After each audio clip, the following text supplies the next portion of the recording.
Chambers of the Occult may contain content that might not be suitable for all listeners. Listener discretion is advised.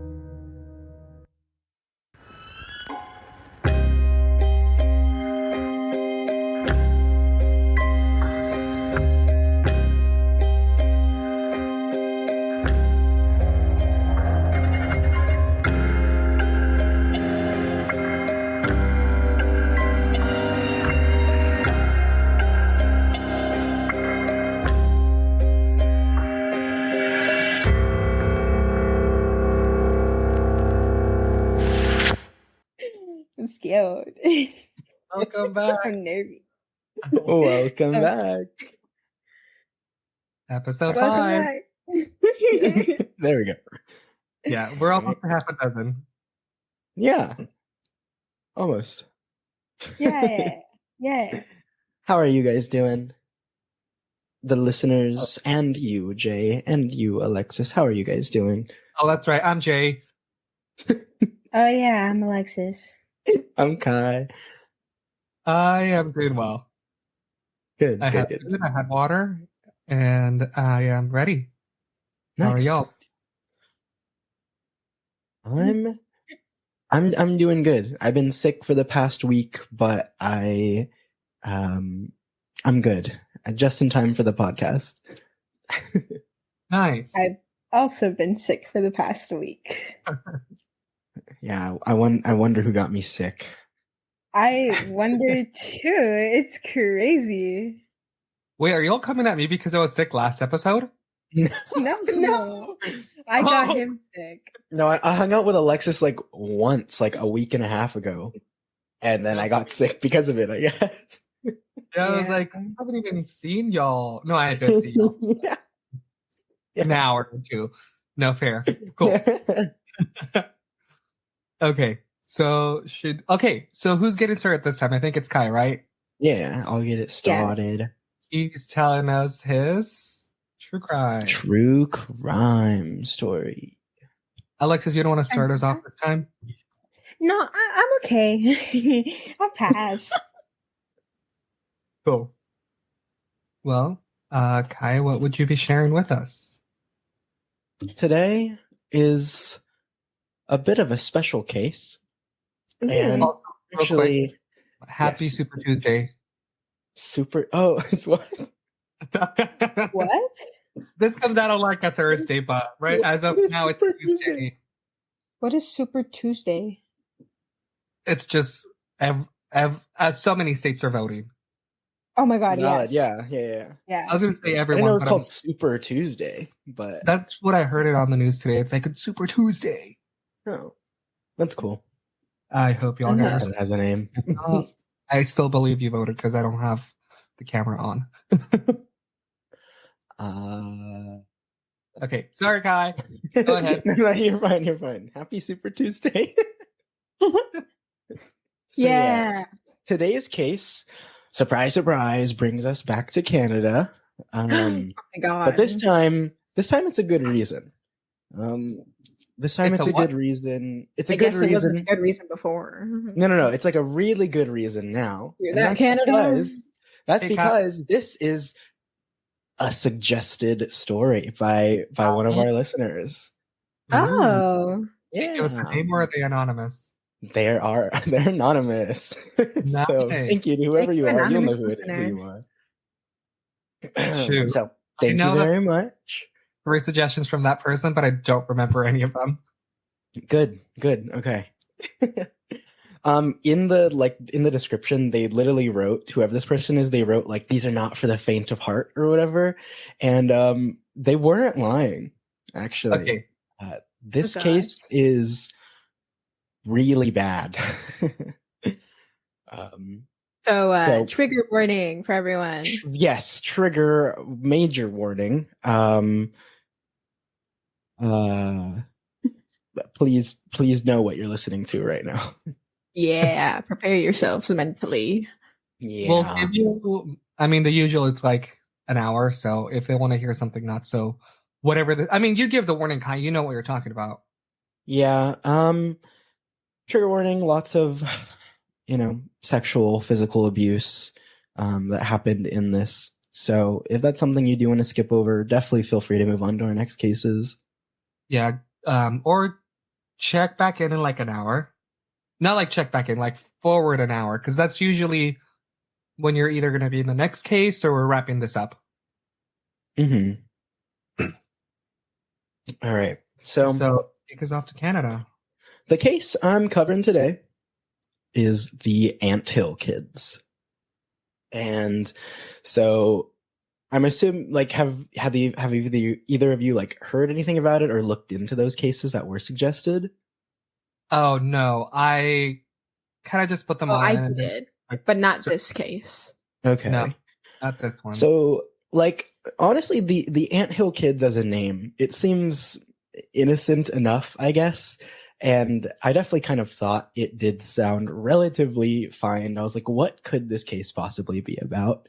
But definitely quickly found out that, of course, it's something much more sinister. So the Anthill Kids, what are they? What, Jay? I'm assuming with children's involved. Part of it, yeah, only part of it, and that's surprisingly, it gets a lot worse than you might even think. So, off to Canada we go. Off to Canada we go. The Anthill Kids, what were they? They are a Canadian doomsday cult that was formed in 1977 in Quebec by a man named Roch Thériault. I'm not French, so trying. It's okay. You know. You mean French Canadian? Sorry if I messed this up. Yeah, I'm not French or French Canadian, but like it's Quebec, so yeah, French Canadian. French Canadian. But Thériault was was very fanatical, and he did lots of very unspeakable things to the members of his cult over the years. And I really do mean unspeakable. Like, reading through this, it just kept getting worse and worse as I was going through reading through the things that he did. But you won't be speaking about them. I'll be talking a little bit. And I mean, if you guys do want to hear more detail about things he's done, I can definitely give that to you. But I won't go so far into it. Into the case. Yeah. But where did this start? This was a man before the cult. So how did he get to this point? It of course all started with his childhood. So Thériault was born on May 16th, 1947, into a French-Canadian family of 7 children. He was raised in Thetford Mines, a smaller city in Quebec, Canada. And his father was regularly very abusive towards him as a kid, and his siblings as well.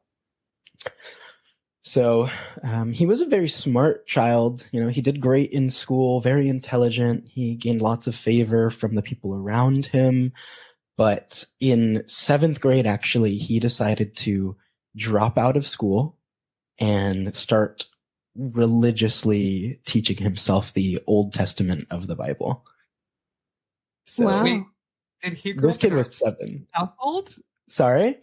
Did he grow up in a religious household? Yes. So his family was Catholic. Okay, so it's not like out of the blue. No. So his family was Catholic, but he hated Catholicism. Like, he hated the religion. Oh. And it's probably because, of the abuse he got from his family. Yeah. But it's like he hated the religion so much, yet he still chose to drop out of school and then study the Bible. That's crazy. I don't know. At such a young age, too. Exactly. 7th grade. He was like 13, I believe. Yeah. It's around that age. Yeah. And so, he apparently was, he did have like aggressive, violent outbursts as a kid.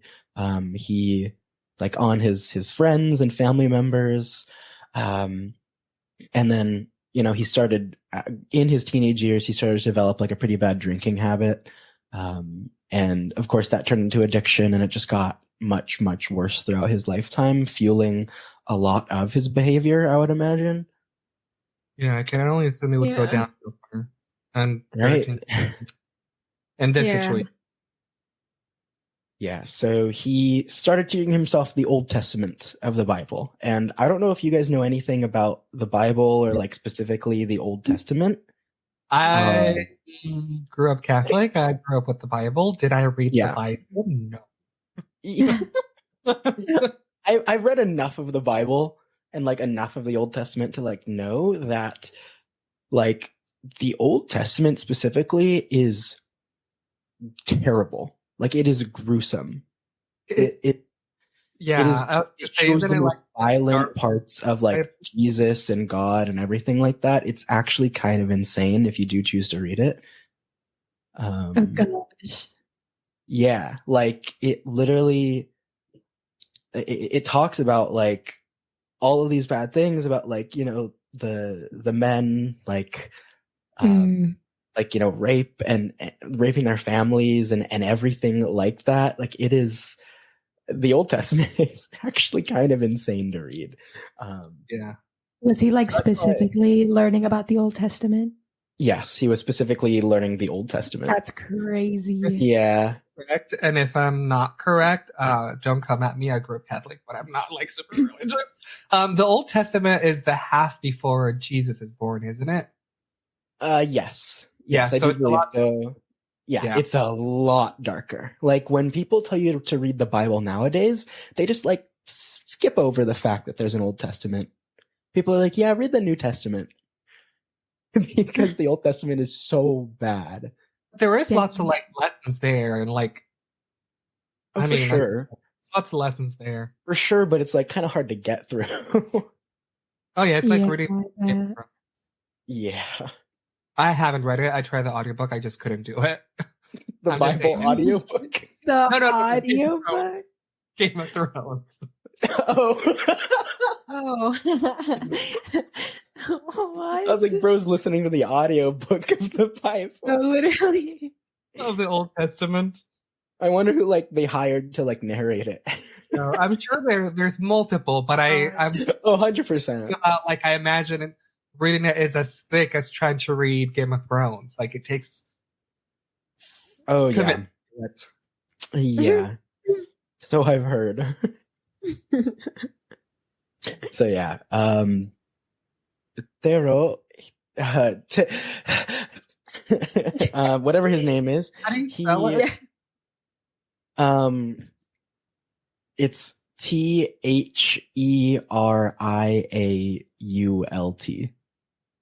Oh, what? I can understand why you have a little bit of a hard time saying it. Mr. T.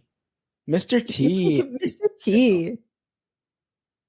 You know what? I'm American, not French Canadian, so I'm going to call him Thériault. You know? Okay. That's how it's pronounced. Valid. There. All right. So he hated Catholicism. He eventually converted to Seventh-day Adventist in January of 1977. So he was about 30 or so when he converted over. Wow. And so Seventh-day Adventist is more of like a Christian Catholic kind of branch. And like most branches of Christianity or Catholicism, they recognize like Sunday as like the day of rest type of thing. But Seventh-day Adventist goes off of like Sunday, I guess, is the starting. So Saturday is their day of rest. And so like they, really put an emphasis on like doing no work on Saturdays, like completely relaxing. They're very like I guess have lots of like holistic practices, like no tobacco, no alcohol, no unhealthy foods going into your body, things like that. So one of the more, I guess, strict branches of religion. Mm-hmm. So yeah, he converted himself. At this point, he was obsessed. He was fanatical. Like, in a good way. I mean, to him, like he was obsessed because he liked it. Yeah, no, and I'm of course like he saw this as good behavior. This is what he loved. He devoted his life to this church, to this God, and he's doing a good thing. But he got obsessed with the Old Testament, red flag. He also got obsessed with the apocalypse, and he stood firm in his belief that the world would end in February of 1979. So 2 years. Sir. Yeah. Sir. What? Yeah. No. Right. Wow. Oh my gosh. Yeah. This belief consumed him. He was so fearful, and he needed to prepare. So Thériault, he starts this cult, right? He starts it, and it's honestly relatively fine at first, though we know that never lasts long for cults. Yeah. And this time it's no different. So when he formed the cult in 1977, he convinced like a small group of people from Quebec and his surrounding area that he convinced them to leave their jobs, their homes, their lives, leave it all behind and join him in his religious freedom movement.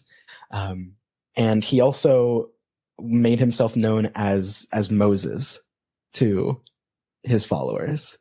No. Yeah. So he was no longer Thériault. He was Moses. Don't rename yours. No. Okay. Right? Like, how are you going to... Wild. So yeah, he named himself after... never met Moses. What? I've also never met a Moses. Oh yeah, me neither. That's just I've like met a Moises. Really. Yeah, I guess that would be the equivalent. So he did go by Moise, which is Moses in French, I guess. Yeah. So I'm going to say Moses. But yeah, he named himself after a prophet from the Old Testament, and of course he declared himself a prophet as well. I'm assuming he's good at something, but not an ark. He's what? He's gonna build something. You're right. Yeah, not an ark, but he did eventually build, I guess, just his commune for his cult. Wow. But yeah, so he formed it in 1977, convinced them to leave everything behind. They made their way out into the nearby, Canadian wilderness, and that's actually where they set up and lived in their commune. So they lived out in the forest, pretty much secluded from most of the other world, of course. So setting up like this commune and this cult, his goal was really just to create a simple place where he and his people could live freely and listen to Thériault's motivational speeches, be free of sin and everything that came along with it. And is that a quote from him? Not necessarily a quote, but that's what he told people. Yeah, that's what he wanted. He wanted them to be able to live simple lives away from, the distractions of the world and start to prepare for doomsday or whatever it was. Mm-hmm. But yeah, his behavior got weird, of course. How long? He got weird, really weird, and so the Seventh-day Adventist Church, they actually kicked him out. Good. Yeah. Whoa. Yeah, they kicked him out of the following because they were like, dude, something. you're taking it too far. Yeah. Oh, yeah. They saw the red flags. Yeah, they saw the red flags. I'm like, holy shit. Actually. That's how you know. Things got weird and things got bad. That's when things really took a turn for the worst. He didn't take this well, right? He was part of this church for so long. This was his life, and he got kicked out of it. So it got bad. I'm sure his drinking got even worse as well afterwards. And so at this point, he started to forbid the people of his cult from contacting their families. He made them sever all ties with their former lives, including with the Seventh-day Adventist Church. So there was no contacting the outside world. Sir? What? No. And they just like go along with this.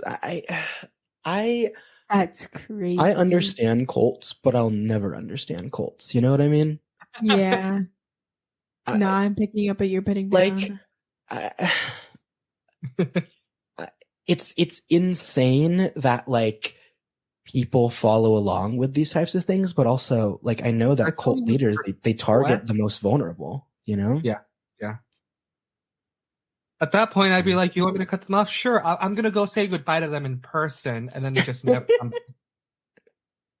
See, yeah, but that's like, we've got the ability to just sit here and think about that. They just also, how many cults were known back in that time? Honestly, yeah, probably not many. Yeah. Anyway, he made them cut contact with anything and everyone outside of himself. But Thériault, he became increasingly fearful of the war between good and evil that would come and would be the cause of the apocalypse, the world ending in 1979. So that got worse and worse. Oh, do you know how many people followed him? So it started off with around 10 to 15, but it eventually became like over 40 members. No. Over the years. So it was decently small for a while, but it got to a pretty big size eventually. Mm-hmm. Yeah, so a year later, 1978 is when his preparation for the apocalypse really was set in motion. So he moved his commune, and he had them hike a long ways all the way through the wilderness in order to make their way to the Eternal Mountain, as it was called. So a mountain still in like the Quebec wilderness, but they just hadn't managed to make their way even deeper. No. Yeah, like he moved them, but made them hike through the woods to get there. It's like, so bro, mountains? Sorry? The commune was in the mountains? No, so it was like it was it was in the mountains, but he was just like tucked in like the little nestles of the mountains, I guess. So very isolated. Okay. Damn. Yeah, very isolated. So they got to the Eternal Mountain, and of course, he just relaxed.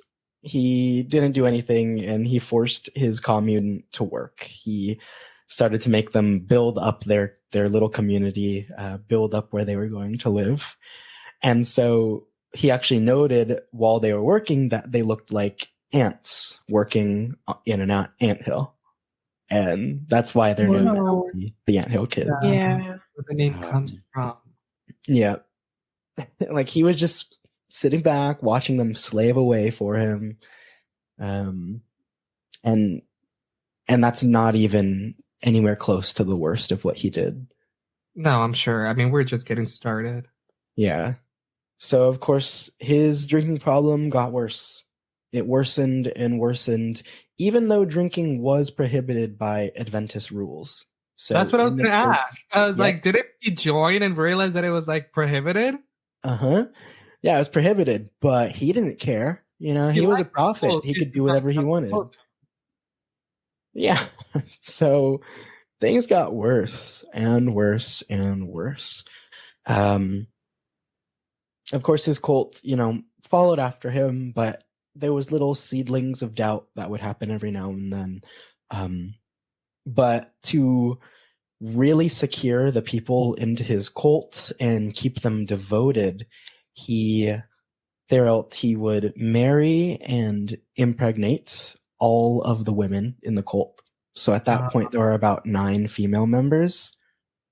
And he eventually became the father to over 20 children. I believe 23 children. What? Is how many that he had from the 9 women that were a part of his cult at the time. No. Oh yeah. My God. So he basically forced them, into his care, more so than they already were. He he made all of his members, wear like identical tunics and clothes and stuff so that they would all be equal. And by equal, that meant they would all be under him type of thing. Yeah. So starting from the very beginning of this cult, at this point now, a year later, he was totalitarian. Like he exercised all control, all authority over his cult members. They weren't allowed to speak to each other when he wasn't present. So they couldn't even communicate. Wait, And no. yeah, they could not speak to each other if he was not there. And And people still stayed? yeah. Mm. They couldn't speak. They couldn't have sex with each other without his explicit permission. So he had to decide for them. He was abusive, but nobody questioned his judgment. Nobody did. They let it happen. And it just gets so much worse. So Grown ass adults just following what this one man says. yeah. And it's like this happens so much more often than we think too. Oh yeah, that we're like, aware nowadays. and not even in just cults as well, like just smaller instances of domestic, abuse and things like that. And it's terrible that things like this and men like this are allowed to roam. To repopulate the earth. Yeah, no, literally. He's doing with 20 children. Like, how do you even take care of that many children? He doesn't. He has the people take. I've got 2 dogs and I can barely manage them. If you had a commune, they could take care of your dog. True. I'm going to become a cult leader. Thanks, guys. You're here first. But yeah, you guys haven't forgotten though, right? That he thought the apocalypse was going to happen in February of 1979. Yep. At this point, it's late 1978, so it's really close, and his people are believing that the doomsday is going to come. Of course, February 1979 comes around, Judgment Day, and surprisingly, surprise, surprise, nothing happens, right? What? The world does not end That's in great. 1979. Are you telling me Remember, we're like of the reborn world? Yes, we are actually. We're actually a part of the second reborn world, because remember how the world was going to end in 2012 as Yeah. well. Yeah, I was gonna say. About that? I remember I was like I was like so honestly scared of the world ending in 2012 when I was little, especially because like I grew up Christian and like my family's Christian, and like they kind of believed it that like God would come down in like 2012 to like whatever it's called, the reckoning day or whatever, where he takes all his followers up to heaven. Yeah. And I was like, oh my gosh, 2012, I'm going to go to heaven. You were like 9. It's wild. Oh, I mean, people that so believe that the days close. Yeah. And then everyone else, that's like, if it's going to happen, it's going to happen. I'm not going to know when it happens. Mm-hmm. Mm-hmm. That's I so thought funny. the purge like was going to happen. You thought the purge was going to happen? Yes, I told you this. Okay, so let me get this straight. So we have Kai, who thought that the Bible reckoning was going to happen, and then we have Alexa, who thought someone told me in the 7th grade that the purge was going to happen in 2020, and it was like, oh my god, that's crazy. And I was like thinking of ways I could survive. Anyways. No. Do not join a cult. You will not survive there. Join my cult. Okay, I'll join your cult. All right. He convinced me. He's a cult master. I'm just like Thériault for real. Okay, no, cut that out. No. I need to know more about him, but I already don't like him.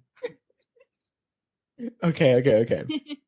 So 1979 comes around, the world does not end, and his people are like, what? Like they're like, what the hell? And they start questioning him, right? Because they had believed for years now that the world was going to end, and it didn't. Yeah, But they left everything behind because of exactly. this Now, guess what this man told them? He said that time on Earth is different from time in God's world, so there must have been a miscalculation. No. And they believed it. Oh gosh. Or they accepted it at the very least. They accepted it. There's no miscommunication. Just saying, if Moses was able to build a boat just in time for the flood, there was no miscommunication there. You're so right. Anyway, keep going. Yeah. They accepted that answer and they carried on. People, though, did start to doubt him a little bit more because of this. He wasn't as believed. And also at this point, his drinking got even worse. He got even worse. Quick question. Yeah. Do you know where he's getting the alcohol from? Because they have. Is someone going to town to buy the alcohol? Probably. I imagine he also probably learned to make his own living out there.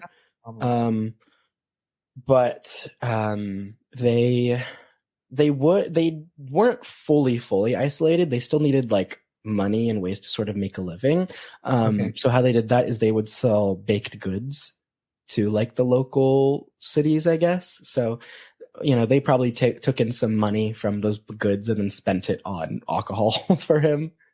That probably no one else. Yeah, exactly. Fair. Okay. No, go ahead. But yeah, punishments started to begin, and really they got worse and worse. What's a maniacal cult leader without some punishment as well? Punishment for anything. Anything, yeah. Literally anything. Some of these punishments that he did, honestly, too horrible for me to fully go into detail on. But he would, he claimed divine authority over his people, which meant that he could punish them for anything that he disapproved of, the smallest things. So, like I mentioned, the cult made their money by selling baked goods.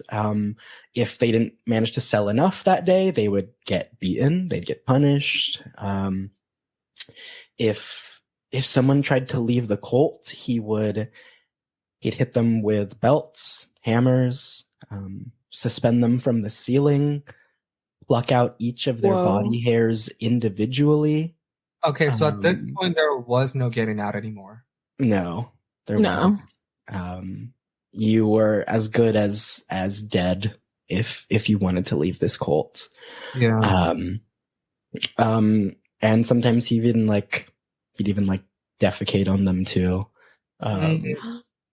So he you have a did problem. lots of horrible things. It's honestly a lot to think about. But it got even worse. He'd make them break their own legs with sledgehammers, sit on lit stoves, shoot each other in the shoulders. He'd make them eat dead mice, eat their own feces or other people's feces. He'd do anything. Nothing was off limits. Nothing was too much of a punishment for his people. No. I'm just nodding my head no. Yeah.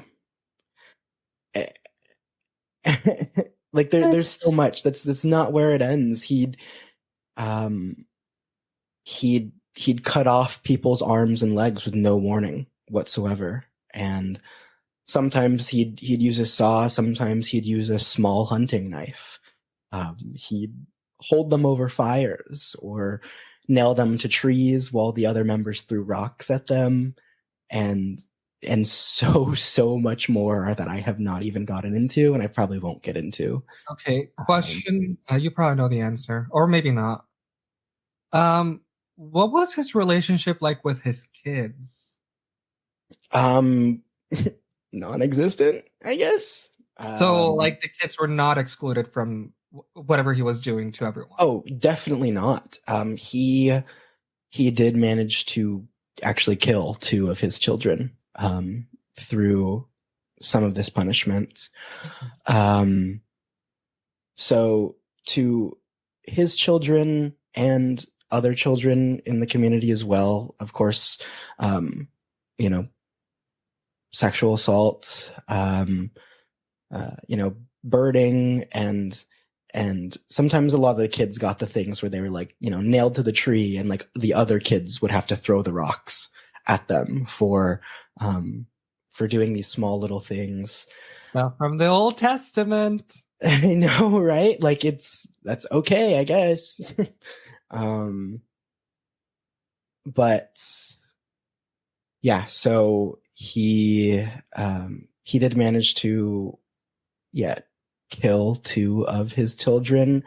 One of them, he almost saw himself as like a surgeon as well, which is no. Open. Wow. But yeah, so he managed to kill one of his children by trying to circumcise him. So he tried to circumcise one of his children and ended up killing him, which I don't like thinking about. Oh my God. Another one of his children he left out in the cold as a punishment, and so he ended up passing away as well. You leave someone out in the cold in Canada. Yeah, they're not overnight out in the cold in the Canadian wilderness. That's so sad. Like I said, nothing was too much. Nothing was off limits. And this is where I scooted my chair in a little bit further and was like, holy shit. Like, this is worse than I thought it was. And, the person who suggested this really wasn't kidding when they said it wasn't for the faint of heart. We're just getting started then. And we're just getting started. I'm not done. Yeah. So okay. Over time, of course, his punishments kept getting worse and worse and worse. So after this, Thériault, he started to try to reel himself back into his original mission with the commune. I'm sorry, what was the original mission? To him, it was that he needed to, purify his followers and make sure that they were gone of all of their sin and lived very pure lives. And he thought that the best way of doing this, of ridding them of their sins, of course, was through abusive purification. That's not a thing. To him, it was, apparently. Yeah. I can see why you threw your chair in. Yeah, I know. I was like, holy shit. So he would whip and beat his members while they were completely nude, probably out in the cold as well. He claimed himself as the holy being with his divine authority. And so that's when he started to really consider himself like a surgeon, and he started performing surgical operations on sick members of his cult. So there was one time, he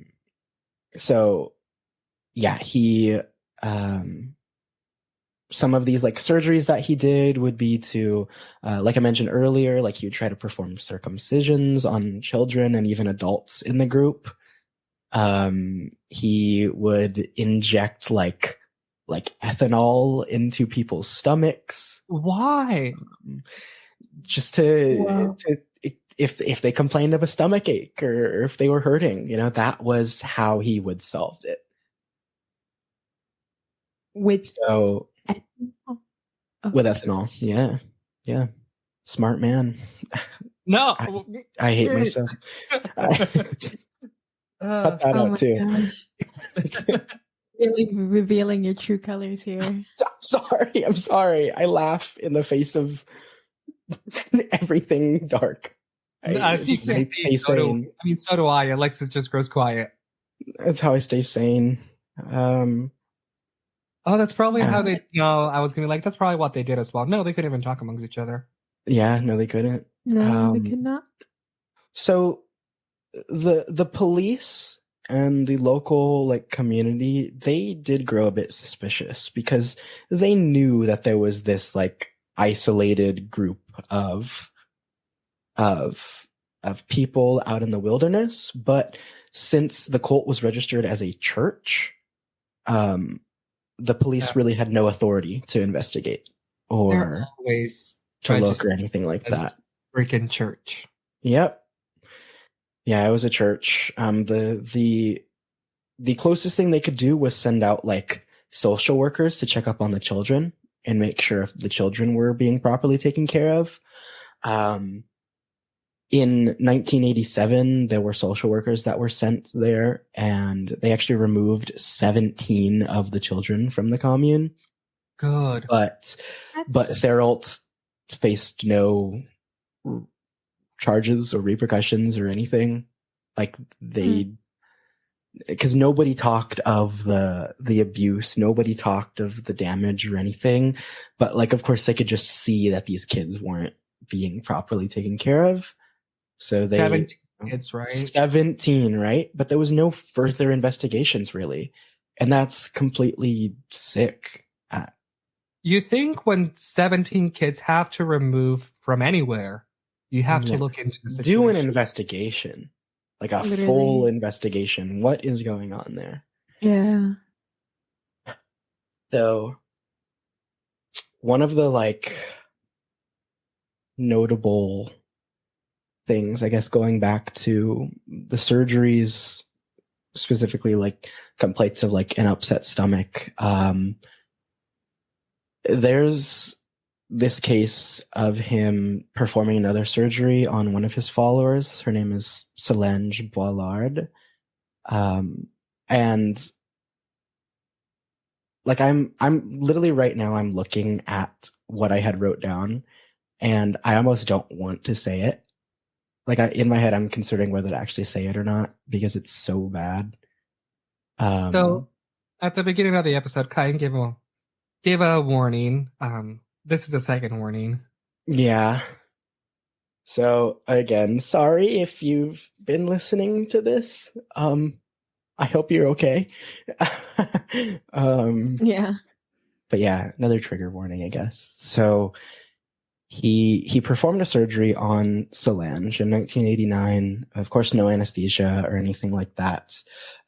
She was nude. He had her lay down on a table because she complained of an upset stomach. Simply just an upset stomach. Sorry? I was like, you could have given her tum-tums. Right? Instead, he punched her in the stomach multiple times.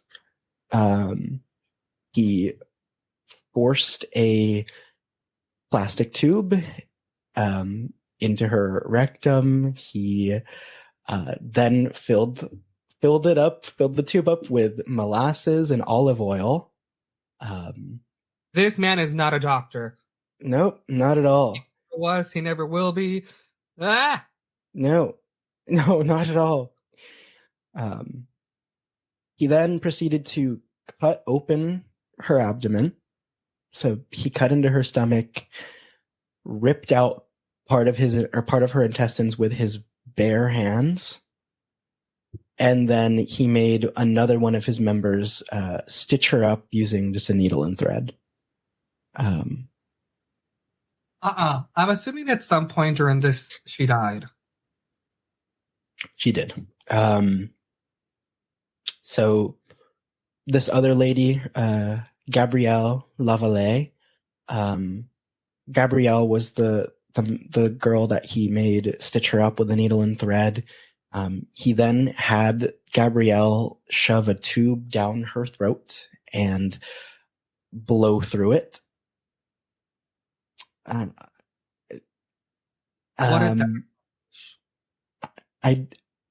don't know what he thought that would accomplish. How?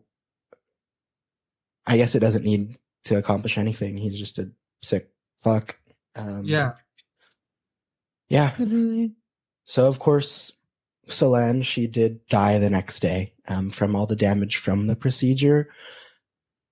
But of course, Thériault had divine authority, which meant he also had the power of resurrection.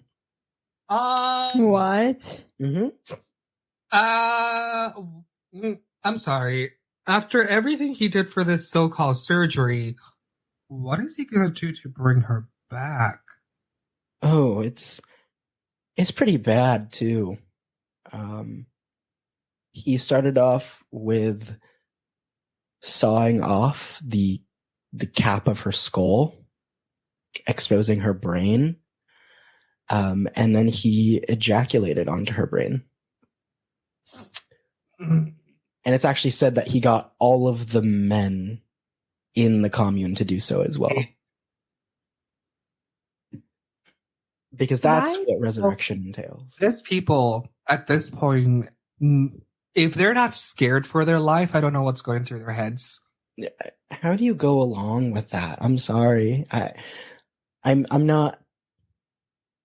Not even in like a victim blaming type of way. It's just like, I feel like I would have gone insane and ran away. And yeah, in this situation, a lot of them have fear. Like, I would have rather ran out into the wilderness and like died from the cold than be a part of this. I don't know. Honestly. No, and I guess that's easy for me to say sitting here behind a computer, right? But they had to like hike to get there, didn't they? Which means they would have to hike down. They did, yeah. Yeah. Of course, Solange, the girl who was killed, did not come back to life. And so they just buried her not far away from the commune. And I'm assuming he didn't give a reason why it didn't work. Nope. Probably just, I didn't want her alive or something like that. I don't know. At this point, he's just trying to see how much shit he can get away with. No, exactly. And it's terrible because he got away with so much. Yeah. Yeah. So Gabrielle, the girl that was tasked with stitching her back up and blowing down that tube in her throat, Gabrielle was eventually responsible for the arrest of Thériault. Okay, I was gonna be like, is she the next victim? She was going to be. Essentially, she managed to escape and let the authorities know. So hell yeah, Gabrielle got it bad as well. In that year, 1989, or really the 80s as a whole, she suffered torch burns to her, her genitals. She had needles broken off into her back. She had her teeth forcibly taken out. Lots of things like that. Oh my god.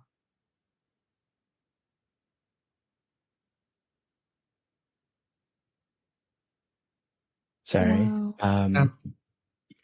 So she had so much done to her. And because of all of this, she attempted to escape. She ran away from the commune because she couldn't. She couldn't. She eventually came running back because she couldn't survive outside of the commune. What? Of course, yeah. She came back. She couldn't survive. She didn't know what to do. And of course, she was punished for this. Thériault, he cut off parts of her breasts. He smashed her head in. He like cut off one of her fingers. When she came back, after she tried to escape, he cut off one of her fingers. He hammered her hand into a wooden table. She pinned her hand, or he pinned her hand to the wooden table with a knife. So like he drove the knife into her hand. And then he managed to amputate her arm after that. All while she was stuck to this table. This poor woman is never going to have a normal life. Yeah. So it took all of that. It took getting her arm amputated in one of the most painful manners I've ever heard. All of this stuff, it finally took that for her in 1989 to attempt to escape again. So she fled the commune again. But this time she committed. She managed to contact the authorities, who then, raided the commune. They dissolved the Anthill kids. The cops, of course, they had their suspicions. Like I said, they just never had anything to go. They never had anything to go on with it. Yeah, exactly. So, but even after Gabrielle contacted the authorities, they still couldn't really do much. They didn't have much evidence, surprisingly. They didn't have much evidence. There was this girl with her arm who was cut off. But other than that, there was not much else. And a lot of the other cult members, they didn't talk, right? Because they were still so in fear of Thériault, or they were still loyal to him in some ways. So what do the cops think happened to this woman? So that's what they found out. So what Thériault was charged for, he was found guilty of assault for the amputation of her arm. And he got a 12-year sentence in prison, which is nothing. What? He only was found guilty of assault and only got 12 years. Wow. Yeah. Most of the cult after that, they did, abandon the cults. They abandoned Thériault, but I'm sure they were, they still didn't want to talk. They were still too scared or in fear, whatever it may have been, where they didn't really come forward with much more information. So yeah, Thériault was arrested. He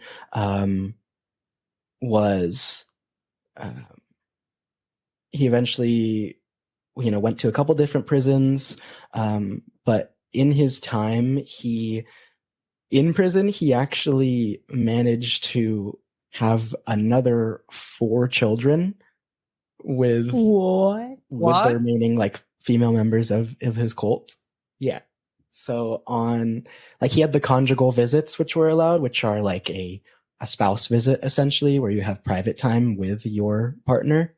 And so he had a few wives still. So of course, they legally had to remain faithful and went to visit. Yeah. Huh? Yeah. Oh. Yeah. But the report from Gabrielle, who managed to, escape, they eventually did get more from her. They went further into the investigation, and they exposed, a lot more of the abuse. They exposed the murder of Solange, the girl that he cut open. 1993 is when Thériault pleaded guilty to second-degree murder. He was sentenced to life imprisonment. And then in 2000, he was transferred to Dorchester Penitentiary. It's in New Brunswick, Canada. He was rejected for parole because, he was too high of a risk to reoffend, because makes sense. I'm glad they didn't let him out on parole. On February 26th, 2011, he was 63. Thériault was actually killed near his cell at Dorchester Penitentiary. Whoa. Yeah, so he had a cellmate. His name was Matthew Gerard MacDonald. He was a 60-year-old convicted murderer from Canada as well. MacDonald pleaded guilty to that murder because whatever, he was already serving a life sentence for his previous murder. MacDonald had stabbed Thériault in the neck with a shiv. And he actually... So the story goes is that MacDonald, he walked up to the guard station, handed the guards his shiv, and he said, quote, "That piece of shit is down on the range. Here's the knife. I've sliced him up." End quote. Yeah. You know what? Oh, yeah. MacDonald, I admire what you do. I support it.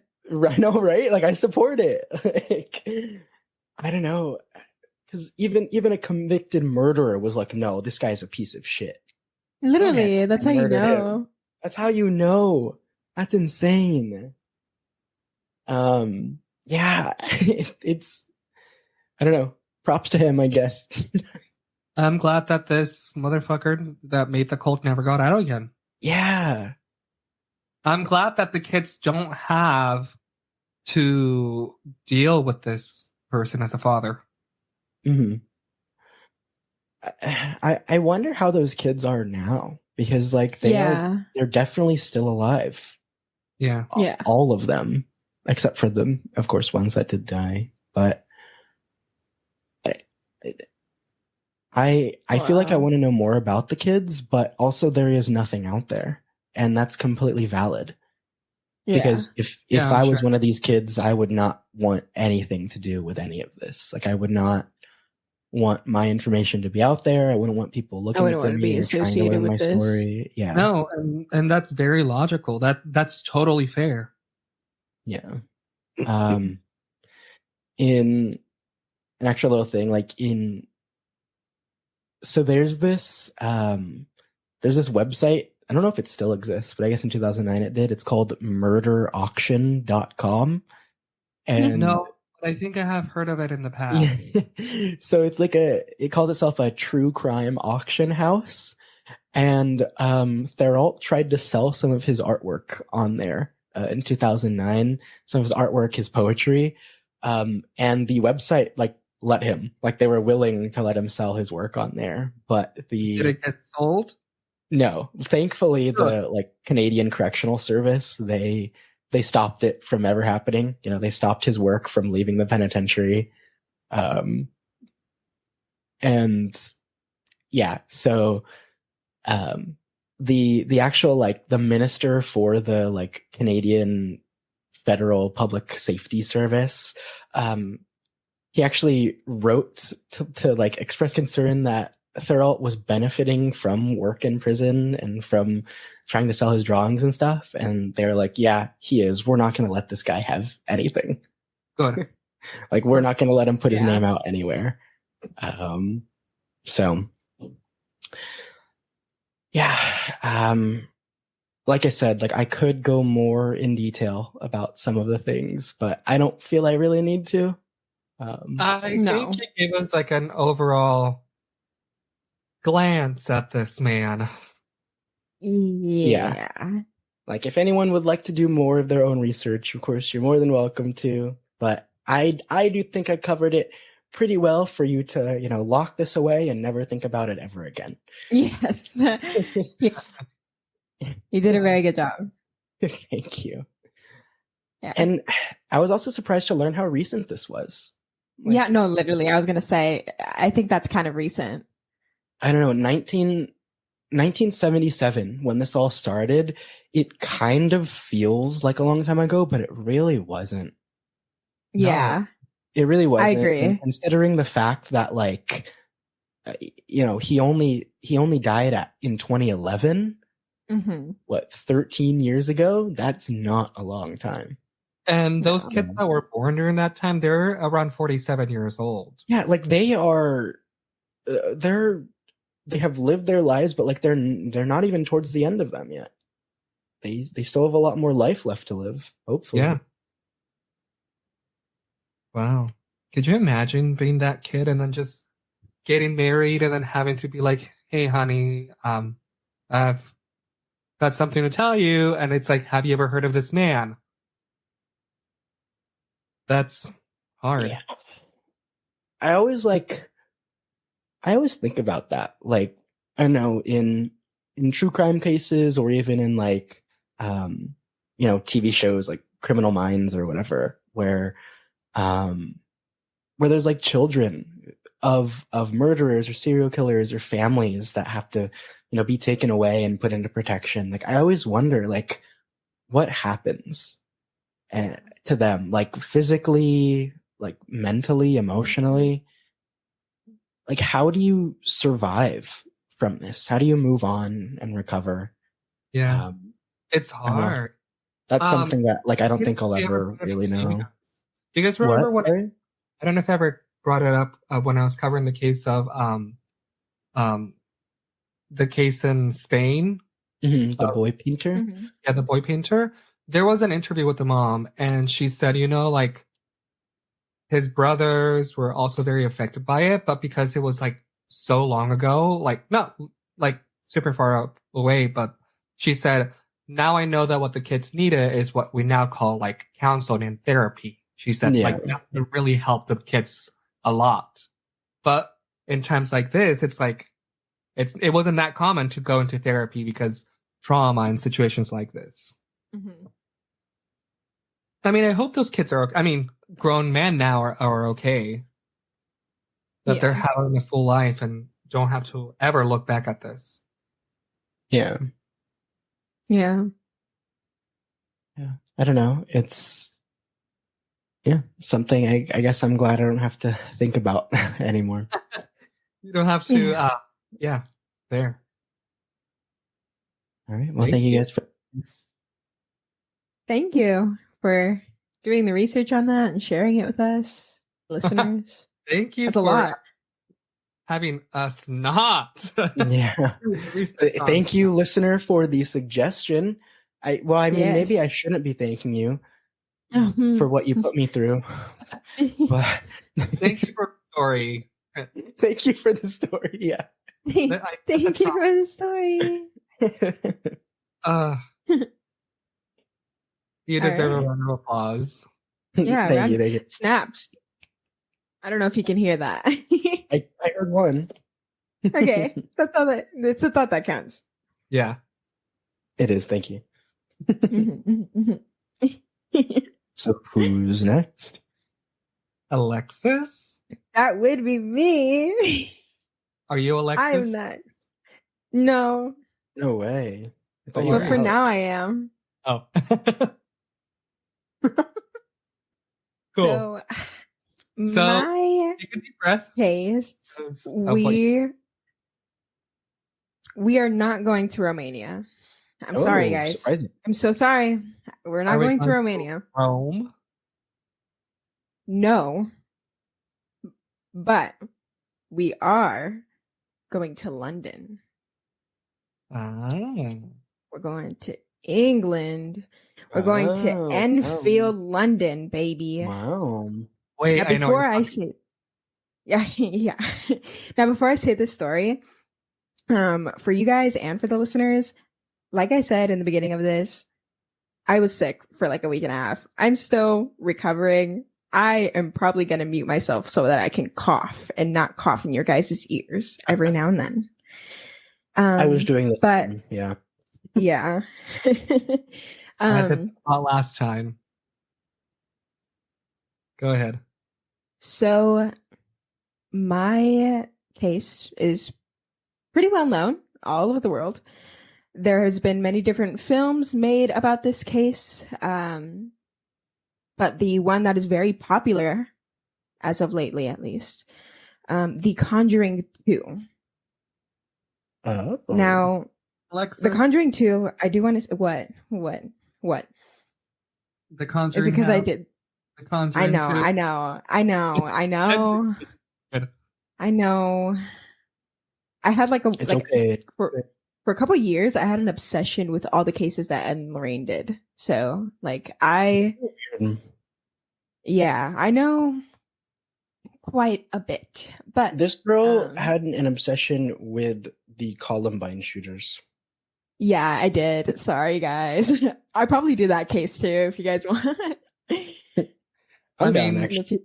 If you want to cover it, I know that I want honestly to cover it. Don't know very much about the shooters. Okay, I'll cover that case another episode.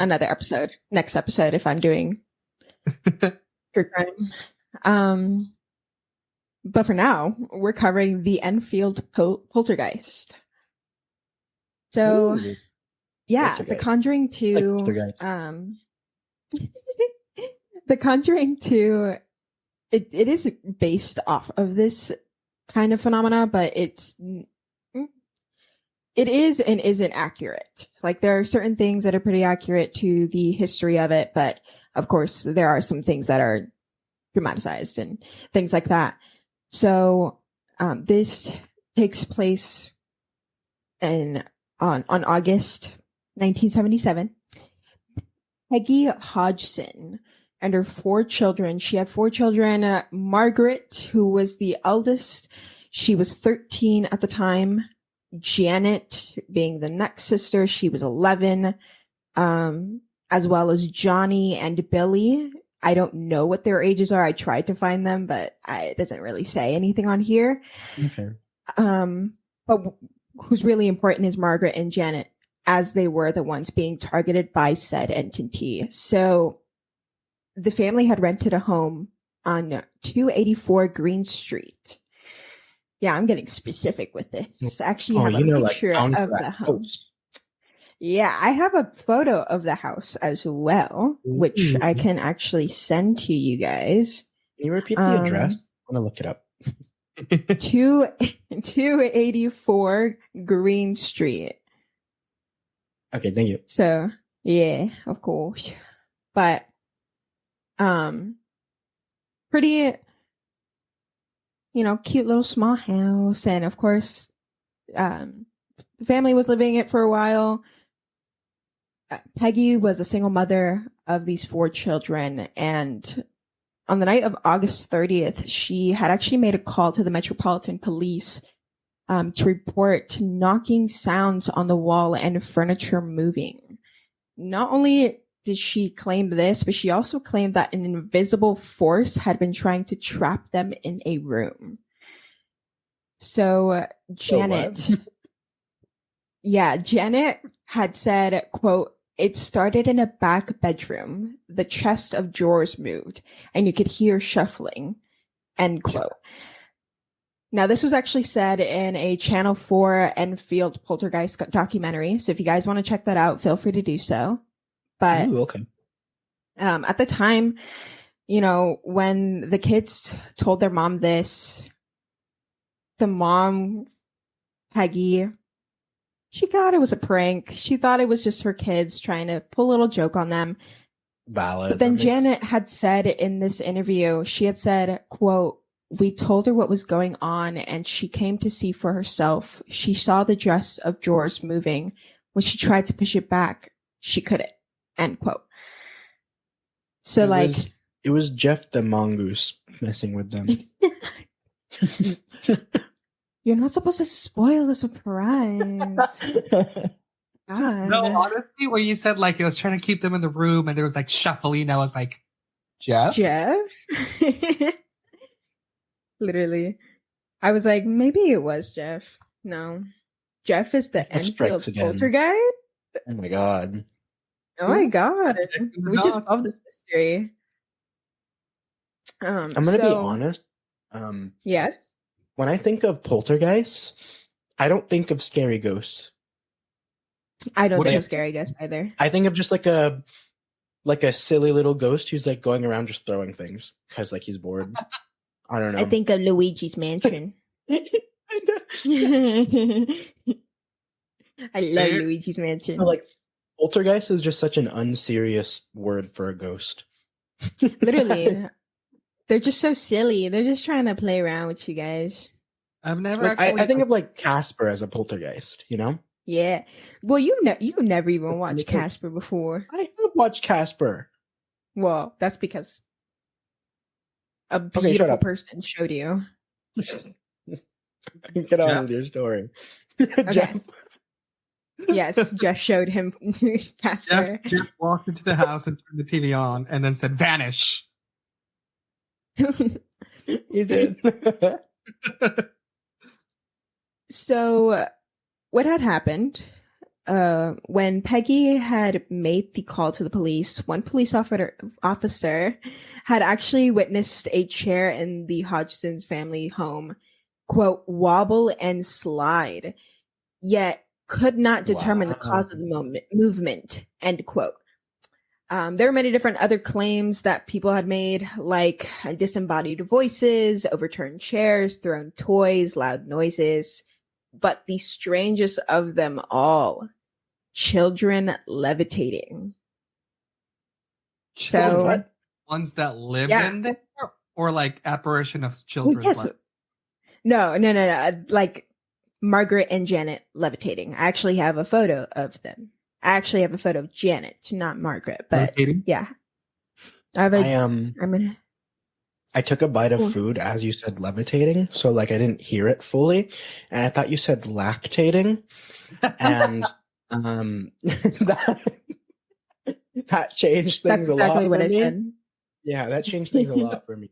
And Yes, levitating makes more. changes the whole Levitating story. surprisingly makes more sense in this For context. Oh, Yes. yes, yeah, it does. Yeah. Part of me Okay. wants to say lactating, but okay, we'll go with levitating, I guess. Okay. Okay, so like I said, children levitating, that was like the main thing that stuck out to not only me, but I'm sure everyone. So another question some people may ask is, how long did this go on for? How many people saw this? What did they see? Things like that. So over 30, question. yes. Question: Yeah. how long did this go for? How many people saw this? Uh-huh. What did they see? There we go. That's it. Okay. So, thank you for asking those questions. You're welcome. Over We're so 30 interesting. people have witnessed paranormal events at this home, including paranormal investigators, Ed and Lorraine Warren being one of them, journalists, and the Hodgson family neighbors. So they claim to have witnessed like heavy furniture moving on its own, objects being thrown across the room, and Margaret as well as Janet were seen levitating several feet off of the ground. Witnesses had recorded a lot of these events happen as well, and would pick up loud knocks and like low, gruff voices. Are there like recordings out there? Yes. Oh, that's cool. Yeah. Actually, You could easily find them. There's a lot on YouTube as well. Huh? It's a well-documented case. Yeah, it is a very well documented case. It was actually a case and that was so well documented and covered regularly. It was like on the Daily Mirror newspaper up until 1979. So this had went on for essentially 2 years, from 1977 to 1979. Damn. Yeah. Did they try to stop it, or was it just something that they like tried to live with? I don't know. It was a mixture of both. It was them trying to stop it, more so them trying to figure out what exactly it was in the beginning, you know? And then noticing that nothing was changing, nothing was stopping, they of course had to find ways to essentially live with it. Okay, yeah, that makes sense. Yeah.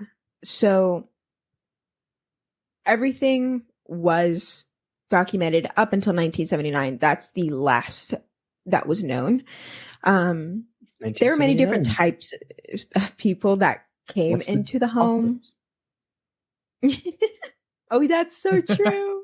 That's apocalypse here. That's apocalypse here. The Enfield Poltergeist caused the apocalypse. No. The apocalypse wasn't coming. The poltergeist was coming. They got both of them were. They got who came first? The poltergeist or the crazy cultist? Anyway. Okay. So, like I said, this was documented on literally everything. Like you see it on the news. There was the newspaper. There was it was on TV a lot of the time. So there were many different audience viewers, I guess, if you should say. A lot of people like paranormal believers and, of course, the skeptics. This entire story was seen by literally everyone. Everyone was spectating this. And for some, it was really hard to believe. It had caught the attention of Maurice Grosse, an inventor, and Guy Leon Playfair, a writer. They're both members of the Society for Psychical Research.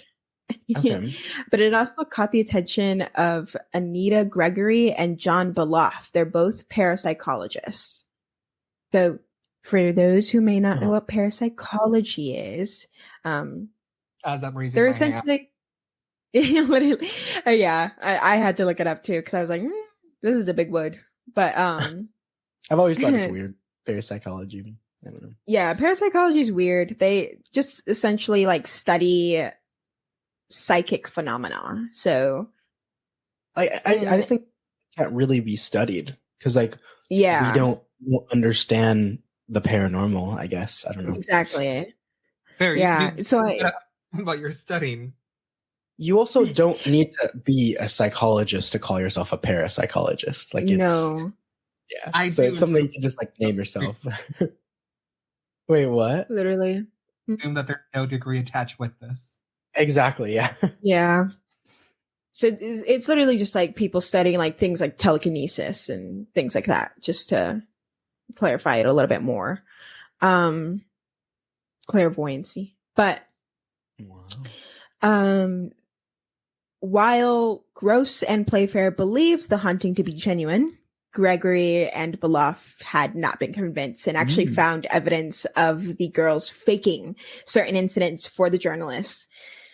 Now, the girls did admit that they had hoaxed some of the incidents to prank some of the journalists at the time. Oh my God.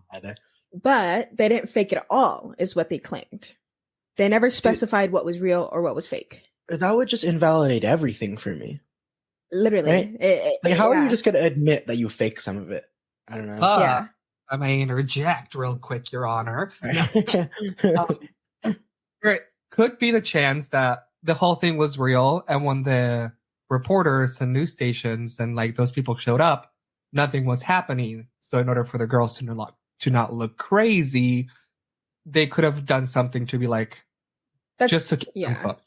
I don't know. That's definitely what was portrayed in The Conjuring 2. In the movie, they make it so that it's nothing happens when they're around. So because they're the entity is threatening the girls to lie and if they don't lie and say that they faked it, that they'll kill their parents, things like that. So there's different reasons as to why they may have lied at the time. But nonetheless, they admitted to faking some of it. Yeah. So again, they never really specified what was real, what was fake. But despite everything, Playfair had actually written a book called This House is Haunted, which he published in 1980, talking about how all these events were caused by an entity, and Grosse and Playfair knew that there were certain things that had been exaggerated by the kids. they had actually recorded Janet bending spoons and attempting to bend an iron bar as well.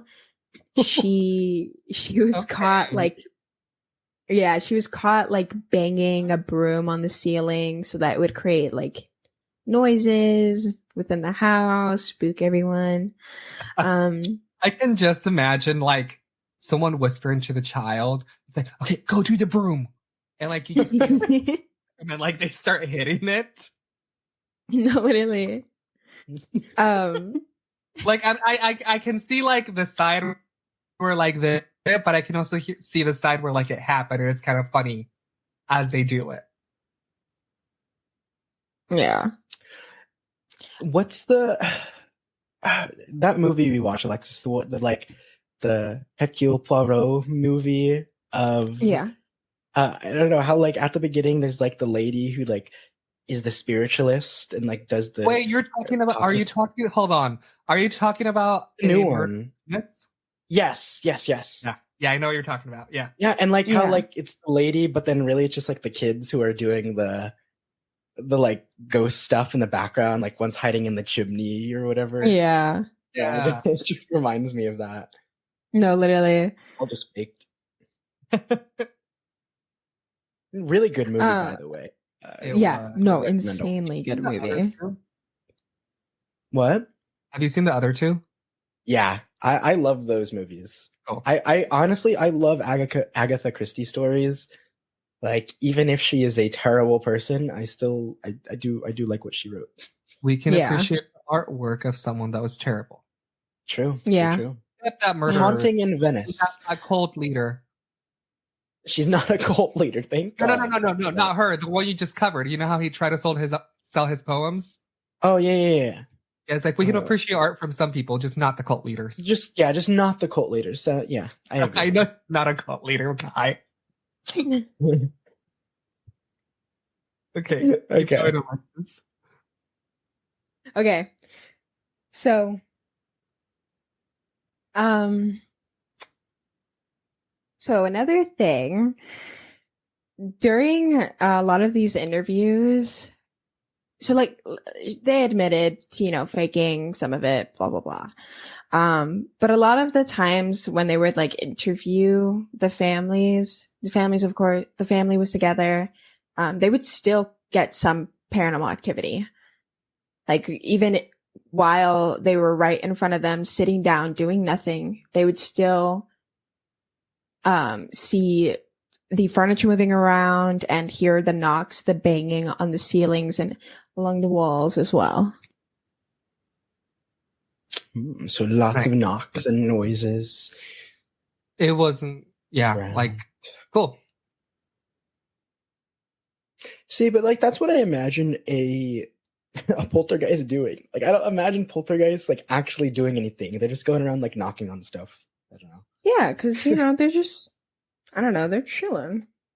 But most starts off as a poltergeist unless they're categorized as something else. Okay. Because I feel because everything could just start off as a poltergeist, and they can be like, "Oh no, we're wrong. It's something else." That's also true. I don't know how like ghosts get categorized. Really, the closest thing I know is phasmophobia. How they classify ghosts. I love Phasmophobia. It's a good game. Anyway, lots of knocking around the house, thuds. One thing that the Conjuring 2 had involved is like they would be in the room and there was like crosses on the wall and you would just see them slowly turning upside down. That did not happen. That did not happen within this situation. There were no crosses in their home. It was just a normal house, like nothing really, anything too crazy like that. Uh-huh. But the levitating did happen. A lot of people had witnessed this said levitation going on. Sometimes there was like the photo that I sent you guys, actually. It's actually a photo of her being hurled from her bed, but that could easily just be her. And then No, she's just jumping. Yeah. I was thinking, and if you zoom in, you can see the people like, or the kids in the other bed kind of like screaming of fear. Like if you zoom into the face. No, this 100% looks like kids just like playing a prank. What? Yeah. But I mean, I'd love to see the video. That'd be a different story. Yeah. Yeah. There was still support with the family, especially from Gross and Playfair. They had fully supported them throughout this and like had been their right-hand man essentially throughout this whole situation. They believed so much. They believed so much that they tried convincing the girls to retract their confessions. To what? Retract their confessions? Yeah. What? They were like, but it happened, you know? Why would they want that? Because they just wanted this to be real. They wanted it so badly. I know Playfair was a writer and he wrote a book off of this, so he profited off of this, you know, like I'm sure that's why he wanted it to be real. I don't know why Gross wanted it to be real. He was an inventor. Like he wasn't really going to make anything out of this. Like, right. It was all for his own sake, essentially. I don't know. I don't know why they believe so. In it. What? Like truly believed in it. Yeah. I mean, I guess if he did. No, they did. They both did. Like when you first introduced him as him like an inventor, I was like, what? I was like, what? I was like, what does that have? Why is he here? Why is he in this? Literally. Field? Actually, fair. Like put like on the newspaper like an ad for like poltergeist at home seeking help, and a man shows up and he's like, I'm an inventor here to help you. This picture of Ghostbusters in my head. He built a ghost gun. He invented a ghost gun, you know, ghost capture device. Literally. Okay, so they wanted the kids to retract their statements. Yeah, but there's no going back. They literally they put that out there for everyone to know. The two men had received a lot of criticism for being so gullible, or, you know, I don't know what they were. Meanwhile, parapsychologists Gregory and Beloff had come to their own conclusions of it all being a trick played on the investigators by the girls. This entire story is very controversial. Like I said, not only did believers watch this entire thing unravel, but so did skeptics. So there's a lot of like, was it real? Was it not? But demonologists Ed and Lorraine Warren had gone to the house themselves and they believed it was supernatural as well. But there was like nothing to determine whether it really was real or not. It was all literally things that they had seen, but they had also seen some of the girls faking some of the things, you know? Yeah. There was many different that could explain it. So there was that seed of doubt. Yeah. There was a lot of debate on this. A lot of people actually accused the Warrens of being frauds as well, because of the fact that they thought this was fake, you know? Yeah. Which, valid, honestly. So the girls had appeared on a televised interview on BBC Scotland. And during the interview, Margaret and Janet were asked, quote, "How does it feel to be haunted by a poltergeist?" To which Janet replied, "It's not haunted." Oh. What? Then what is it? Margaret immediately interrupted her, saying, "Shut up." This is on television, dude. This is on television. Is the TV clip still out there? Like, I imagine it is, right? I've been trying to find it, but I haven't had any success. You might. I would love to see that. That would be actually. If I do find it, I will give you guys a link. But yeah, I've been actively trying to find it, but I can't. We might have posted on Instagram just the clip. Literally. It would be really fun to see that. That was like one thing that I actually really liked reading about was the whole shut up. I don't know. That was like the cherry on top for me. It's funny. Literally.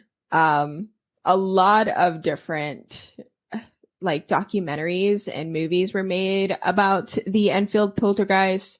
A lot of other ones that are actually much more popular than The Conjuring 2. There's a show that came out actually last year. It's called The Enfield Haunting.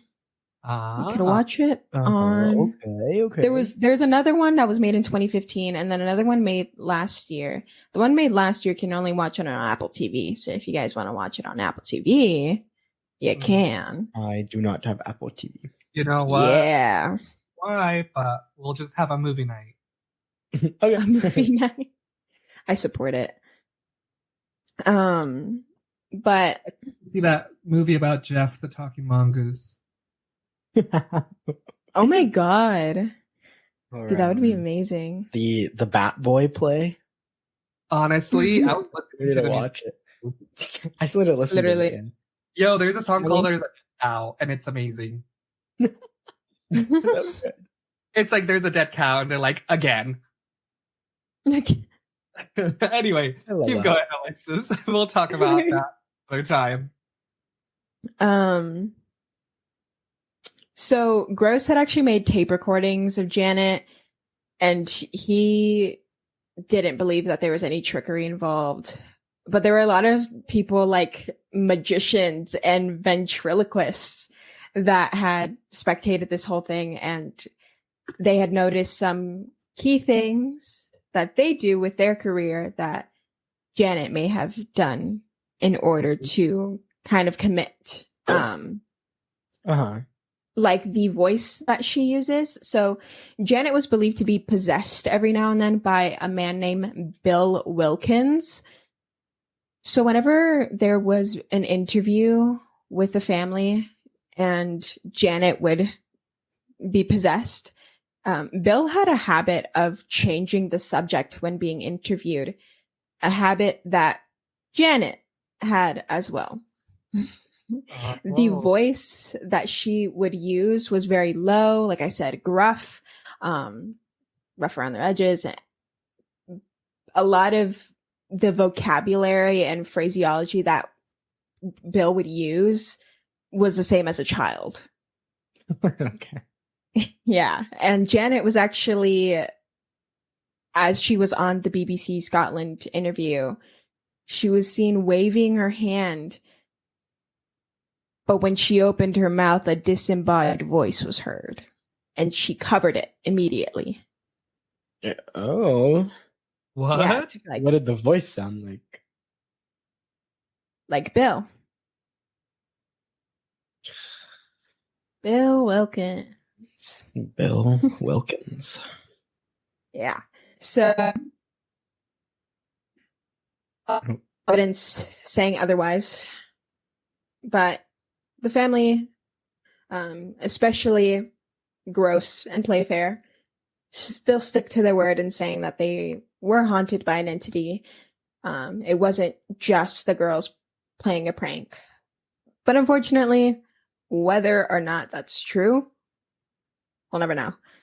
I've tried finding more on what happened after 1979.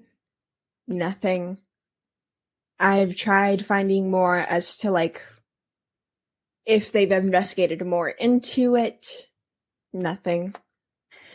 All they've done is make documentaries about it, or like mockumentaries as well. They made a mockumentary titled Ghost Watch in 1992. BBC aired it. It was very controversial. In March 2007, Channel 4 aired a documentary called Interview with a Poltergeist. there was another. It's Documentary names are like some of the most dumb things I've ever heard. literally. It's so funny the things people like come up with because they think they sound cool. Yeah, the only one I've heard of is an interview with the poltergeist. Have I watched Oh, it? you've heard of that? But I've heard of I it. literally had never heard of that. There was like the Sky Living television series, The Enfield Haunting, which I told you about in 2018, was broadcasted, and then The Conjuring 2 in 2016. 2018, BBC Radio 4 programmed The Reunion. In 2023, last year, another show called The Enfield Haunting. But nothing more in terms of investigation. They tried to figure out what it was, but realized that it quite possibly could have just been a 13 and 11-year-old girl, and they gave up. I honestly think that's what it is. Yeah. So that is a story of the Enfield Poltergeist. Well, thank you very much. Thank you guys for listening. Clap, clap, I clap. was honestly like so disappointed because The Conjuring 2, it was really entertaining for me. I didn't know if it was true or not, but like I saw The Conjuring 2 when it came out, and then I did like a little bit of research on that one, but I did more research on like Ed and Lorraine more than anything. Yeah. And so when I realized I was doing paranormal case, I was like, oh, I should do the Enfield Poltergeist, blah, blah, blah. Right. And then I read everything. And then I was like, oh, it's funny, but it sucks. I think I also watched Conjuring 2 like when it came out. But Yeah. I haven't seen it like it came out 2016, right? You said? Yeah, 2016. So, like 8 years ago now. So like yeah, I haven't seen it. I since. didn't remember it.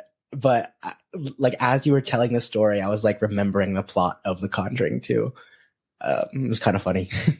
Yeah, because like I know in the movie they ended it off with like The movie's so exaggerated. It's so Yeah. funny. They it's always so are. exaggerated. You know, they always They, are, like, yeah. Yeah, they always are. But like they're all based on some true things. And honestly, The Loosely Conjuring based, 2 was yeah. based off of true things too, because they did say that, or they did show that the girls were faking it in the movie. Yeah. I do remember that.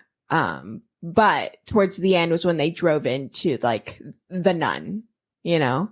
And so like yeah. But it's true. Because that's Yeah. when, what's her name? The big nun lady reveals herself. Right? Yeah. Yeah. Yeah. Okay. I forget Yeah. her name. Whatever. Know her name and you have power over her. Yeah, that girl. So Yeah. I can't remember the name, but yeah. Yeah. I figured like I don't know, it would have something to do with paranormal, and they would find like some sort of history of the house. I tried doing research on Bill Wilkins. But Bill Wilkins, and there was yeah, it literally just talks about how he was possessing a little girl, you know. yeah, fair. Wow. But Well, thank you for that's sharing. my story. Thank Thanks, you for you. listening. That was very. Hopefully you guys enjoyed it. I'm so sorry to anybody who loved The Conjuring 2. I mean, Hopefully you If still love we're- it. worse, we can always redo episodes in the future, like when we get to like 100 or something, if people request them again. That's true. We go more in depth about things. But until Yeah. then, we got plenty more cases to cover. Yes, we do. Unfortunately. Well, yes, yeah. Is this what people call job security? Oh God. Oh, gosh. Oh gosh. Just saying. Well, All right. Well, where are you taking us, Jay? Get away, Jay. well. I'm not actually Yeah. sure where I'm gonna take you. I mean, I know where I'm gonna take you. I just don't know where Flavor Town. to start. So I genuinely don't remember how I ended up researching this. Not I was undecided, and as I was going through story after story after story after case, I came up with this. And then there's not a lot of information. So I have 4 small little cases that are all have one thing in common. Oh, okay. But this is where I get to ask you. Would you like me to walk you into it, or would you like me to just blow you away? You always blow me away, Jay. This guy's gay. Don't make me blush. What are you feeling, Alexis? Me? You're gonna get both. You know I'm bad at making decisions. That's why you're making the decision. Fine. I will. Okay, walk me into it. Okay, cool. Okay. You want me to walk you into it? Yeah, walk me into it. We're heading nice to and slow. Australia. Ooh. Love And that. Mine's second favorite place. No, actually, it's not. It's Canada. No, it's Hawaii. No, it's New Zealand, and then I Canada, knew it was New Zealand. and I then knew it was New Australia. Zealand. Got it. Cool. But yeah, so I'm taking you to Australia. There's not an exact date because it's kind of like it happened through a couple years. So imagine this. You're an older man or an older woman, and you're walking with you're walking with your friend down the beach. Not necessarily, down the beach. And then you see something in the distance, something just on the sand, larger than like you've ever seen before. It's a whale. Wait. Yeah, I knew it. I knew it. It's I called it. You said whale, whale, whale, and I was like, whale. I also texted you a whale emoji earlier today. No, did you? You've been like setting it up in my mind.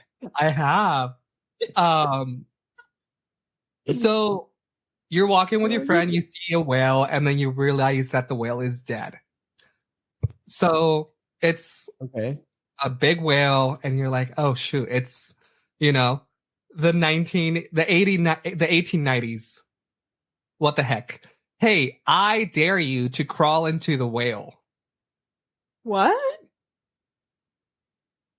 What I'll did you do hear? Yeah. So it's like, hey, I dare you to walk into the whale. And the friend walks into the whale. And then you dare your friend to stay in there for a set amount of time. You walk away. Inside the whale? Yeah, inside the whale. Oh, hell nah, bro. That poor whale. So basically, that's what happened. 2 men were walking on the beach. They found a dead whale. One of them told the other one I dare you to step inside and stay inside for like a set amount of time. They stayed inside. The friends left the person there. But when the other person came out, they were like, hey, my pain is gone. My rheumatism is gone. What? So this is how this is the rumor of the origin for the whale cure for rheumatism. Huh? The whale cure? Yeah. I know like Alexis is still like trying to compute. She is. My brain isn't braining. So what from is this Australia? Yeah, so from Australia came the whale cure. And it was said that if you stand inside of the dead animal for like, at first it was standing. We'll talk about what happens later. The aroma and, the warmth of it would like cure your rheumatism. It was kind of like therapeutic. So word got around in Australia and people started to go to dead whales. I wish I was joking. No. You know what they say? So I don't know what they say. What to say? So What? what would happen? Well, you know what they say. Well, well, well. Hate you guys. What do we? So many desperate people climbed into the whale. Like it's a dead carcass. It's like a huge whale. Yeah. And there would be someone there to help you. Like they would cut a hole in the whale and you would have to dig yourself into the hole as deep as you could. And the patients were told to remain inside the carcass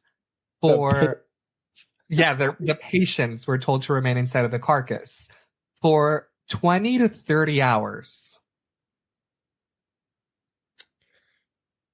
God damn. Dude, That's so long. this is insane. So for 20 to 30 hours, you were told to stay inside of the whale. You would have occasional breaks. But after those 20 to 30 hours, you would have 12 months of relief. Only 12 months Yes. for standing inside of a whale for a whole day? Literally. No, that's a scam. I mean, people believe that it could help you for up to like a year. Of course, it's a dead whale on the beach. I found a really, really fun old like newspaper clipping talking about this thing. They interviewed a man. And he says that like he was suffering from rheumatism, and then his friend was like, "Hey, what about the whale cure?" He's like, "No, like that's bonkers." And then a while after, another whale washed ashore, also dead. And he's like, "Hey, there's a fresh whale dead. What about now?" And he's like, "No, that's bonkers." Want to climb in it? Yeah, and the third whale, you want to climb in it. And the friend was like, "There's a fresh whale, freshly dead. Would you want to?" And he's like, "My rheumatism is getting worse. Why not?" So they walked there. Fresh whale. Literally, I was gonna say, like, ooh, Like they do the little section here. Hold Okay, so some time ago, a whale was caught near Biga, and I was advised to try the whale cure for rheumatism. Take a bath in the whale. Of course, Johnson ached more than I did, laughed at the idea. This was when they first rejected it. That another day, another whale was killed, and I was worse. Again, the whale cure was suggested. At this time, I was beginning to think of it, but didn't face it. That's the second reject. Again, a week later, a third whale came in, and I was getting worse still. So we decided to go over the next morning and get in. It's just wild. The morning came. Captain Young was there in charge. And he kindly consented to... Hold on, where am I now?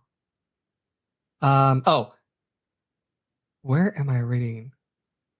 He had I don't know. blah, blah. There's some... It's like weirdly translated. Not really translated, but it's like... Because it's an old newspaper, there's like... Not all the letters are in full. Okay. yeah. Okay.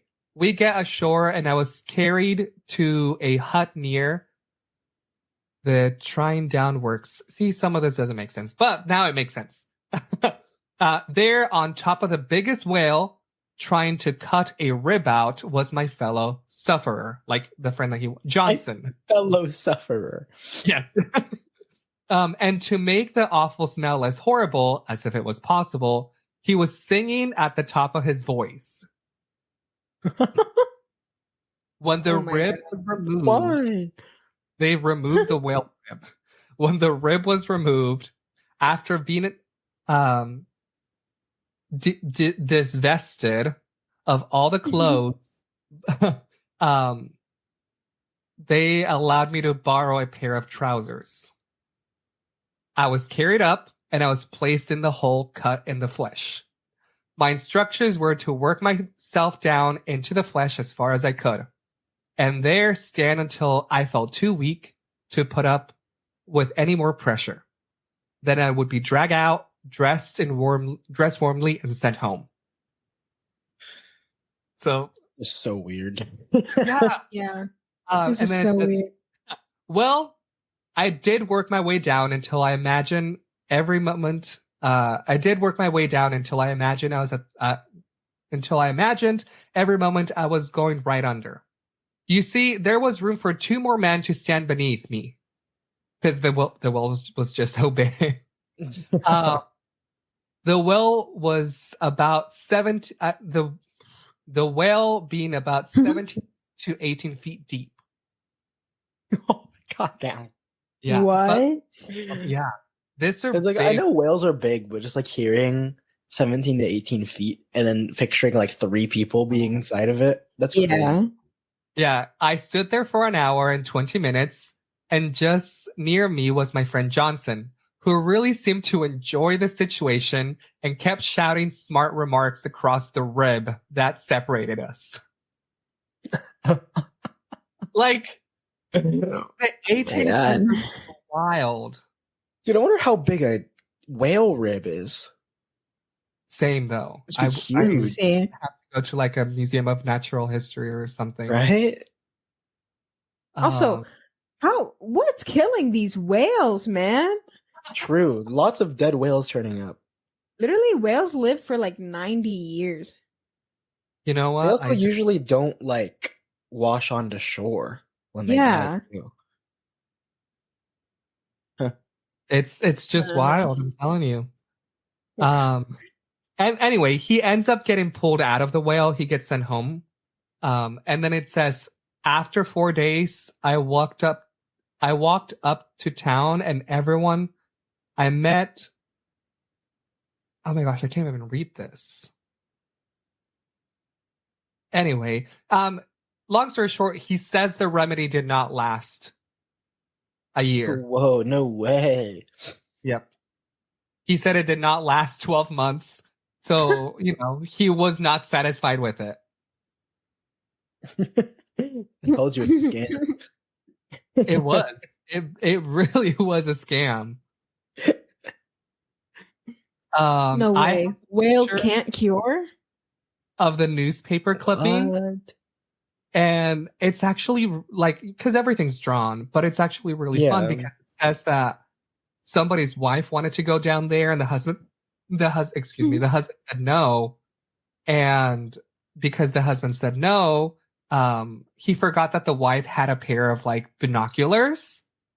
Uh-huh. So she used the binoculars to take a look in there. And it says that when she looked in there, she basically saw like people like dug into the whale. Oh.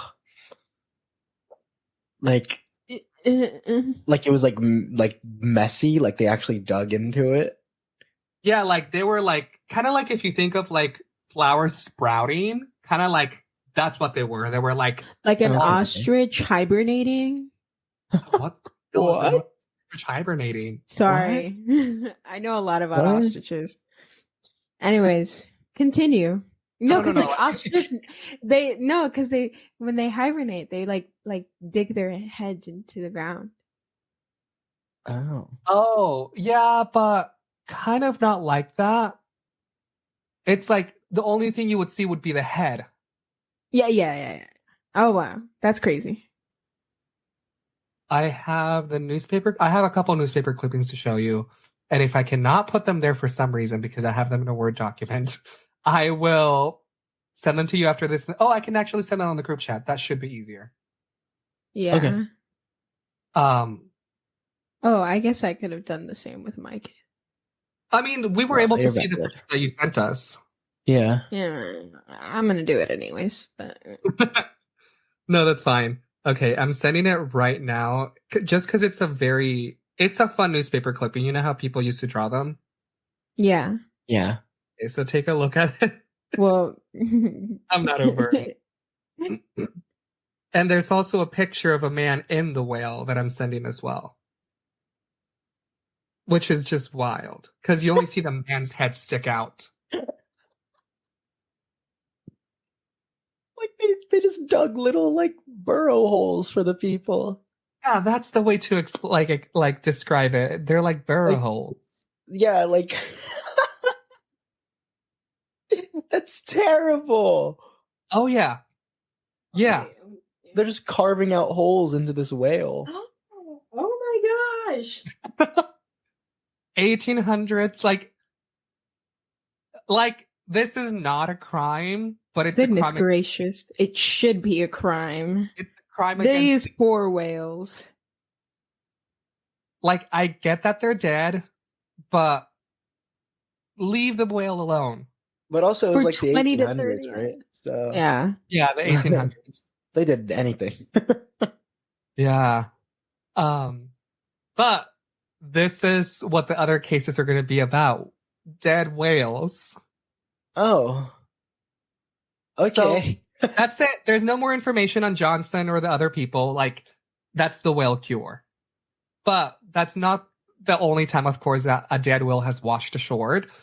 This was the original thing that I was going to blow you away with.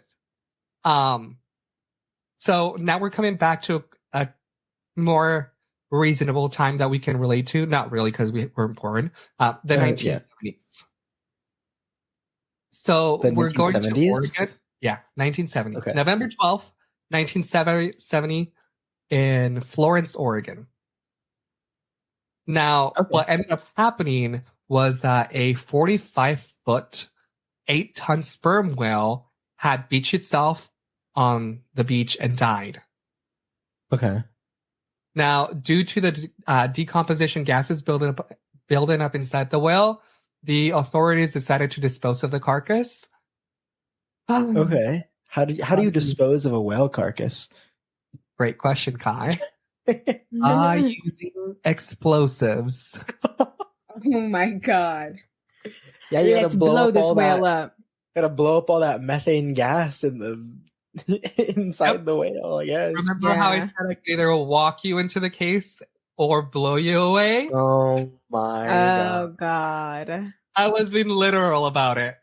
You Oh were. my god. So the Oregon Highway Division was in charge, and they were responsible for the beaches at the time. So they decided to use 20 cases of dynamite. Where do you get 20 cases of dynamite? I don't know why the Highway Division had 20 cases of dynamite. They don't need. They probably like confiscated it from somebody, and they Yeah. wanted to use it, and they're like, "Yo, you guys want to blow up the whale?" Literally. They blew up It's the my whale. time. Because normally what would happen when a dead whale washes ashore, you can do two things. You can either bury it, or you can send it back to the sea. Right? I imagine you just push it back in the Yeah. water. Yeah, that's normally what happens. It's what normal It people had do. been so long since Florence, Oregon had a dead whale on their beach that no one actually knew how to deal with it. And because it was Oh so my big, it was God. 45 feet. Oh my god. Yeah. They couldn't bury it, and they also couldn't like send it back to the ocean, so they thought, let's blow it up. Now, the logic That's the behind logical it, solution. well, Yeah. apparently they had Americans. some logic that didn't work out so well. Yeah. They said that the logic was that when they blew up the whale, there would be little chunks of meat everywhere, and the seagulls could collect them. And any bigger chunks, they would be able to push back into the sea. I guess that what? makes sense. But But, then now you just have a bunch of exploded whale all over your beach. Yeah. Yeah. Yeah. So they ended up, the news stations ended up showing up. People were like sightseeing, and like spectators were there, and they told them, hey, we're going to blow up the whale. You have to stand a quarter of a mile away from the whale for safety. Yeah. Valid. Valid. So there was people, bystanders just watching as they filled up this whale with dynamite and blew this whale up. So they went through it. Sorry.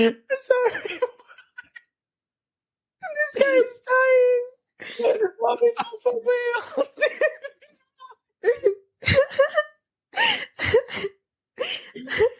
Yeah. Oh, okay. All right. Great case, Jay. You always choose the funny ones.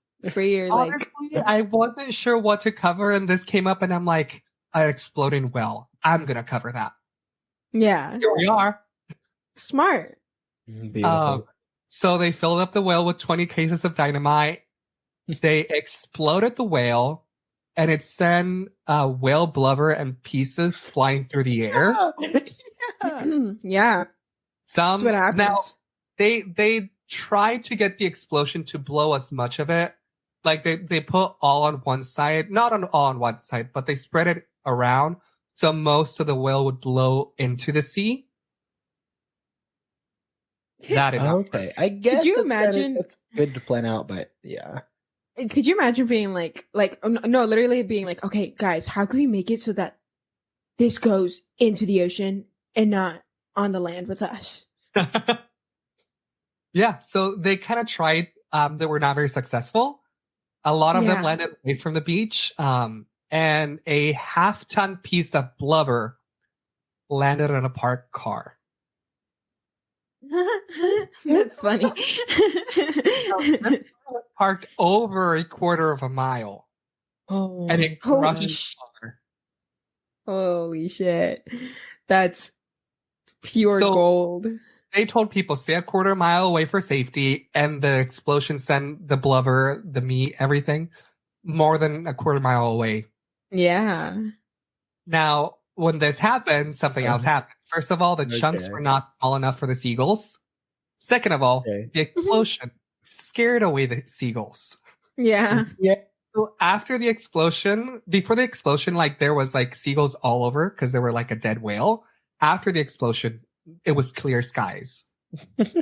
No seagulls. Probably killed some of those seagulls. No, God. literally. I didn't even think of that. Could you imagine being a seagull just waiting for your meal and then getting hit? You No, said, You're getting literally. hit by a giant piece of blubber.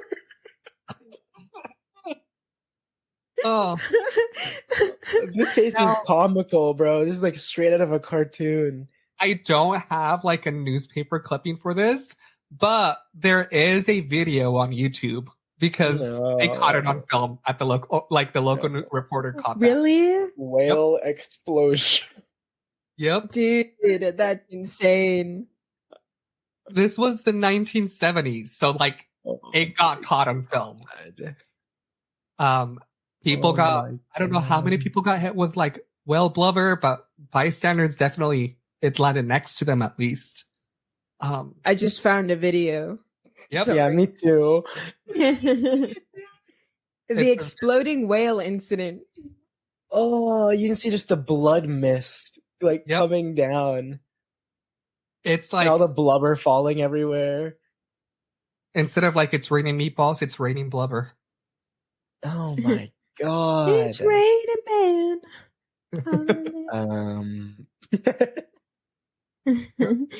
That's crazy. Okay. So now, just to let you know, this was not the only whale that exploded. What? Did they not learn their lesson? So, this was 1970s. Yeah.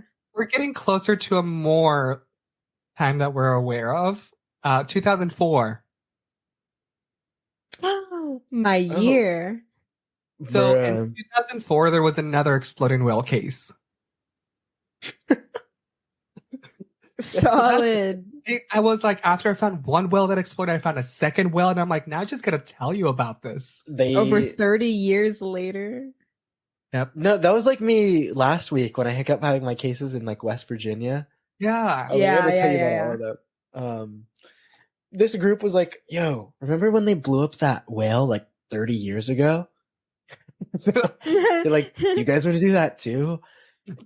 And they blew up another whale. So this time it takes place in Taiwan. And Okay. it's actually not blown up with like TNT. It's actually not even blown up on purpose. Oh. Yeah. Okay. Okay. Very similar. And it's another sperm whale carcass that just got to the beach. Uh-huh. Now this whale was bigger. This one was 56 feet long. God damn. It was a Jesus 50-ton Christ. whale. It had been found dead on the beach. And it was actually going to be transported back into the city where scientists intended to perform a necropsy. They wanted to like study it, Like and, yeah. really, like preserve it because it was such a big whale. Yeah. So I think it took 3 or 4 like big like construction like things to lift up the whale and put it on the truck to take it. And as the whale was being transported, gases from the whale were building up inside of the carcass. And as they're going through the city, the whale just explodes because of natural gases building in. Yeah, it's what whales do. Now, this entrails and blood hit everything. Shop fronts, cars, bystanders. Everything was a splash zone. You're just going about your day and bam, you get hit by a piece of whale blubber. Yeah. No, And literally. blood. A gut, something hit you. Yeah. You know, there was basically no whale to study afterwards. And it was a big cleanup effort, but everyone got covered by blood, guts, it went in stores, it hit people. I like to imagine, just because I think it would be funny, that someone's walking with a stroller and like the kid in the stroller also no. not necessarily hit, but at least covered with something. But there's not people to, leave alone. Yeah. Yeah. What is this little laugh you've got going on? I'm trying not to laugh hard. You're I'm good. trying to contain it. It's a funny case. No one got hurt other than like slapped by blubber. That's good. Now we're going to 2014.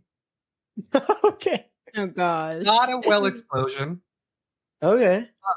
We're going back to Australia. Got it. Okay. In November 2014, an Australian man, he made headlines for something very risky and unusual. Oh. Risque, okay. He climbed onto a dead whale and decided to surf on it. Oh, that's actually like gnarly as fuck. Surfboard. That's gnarly, bro. That is radical. Yep. The man is Harrison Williams. He was 26 years old at the time. And he climbed on top of it and surfed on the carcass. It was initially like a dare from his friends to swim out to the whale. But I think once he got there, either it was another dare or like he decided to do it on his own. So far out. Nothing happened to the man. Like the authorities just like condemned him for the act because it was like risky, and there was like the risk for like injuries or like death or like also whale. Like sharks. Like sharks will swarm and feed on dead whales that are just sitting in the water. So like really dangerous for him to swim out there to a dead whale carcass. Yeah, I have it especially here in Australia. So I have it that Williams acknowledged the foolishness of his actions, admitting that it was a stupid thing to do, especially considering the danger posed by sharks. So he was aware of it. Yeah. Okay. Yeah. So whales are just getting a short straw, and we need to leave them alone. Yes, we do. Yeah. I do want to end up with whales. a note. Just a happy little thing that I did not look for. I kind of just showed up on my Instagram because my phone heard that I was looking at whales.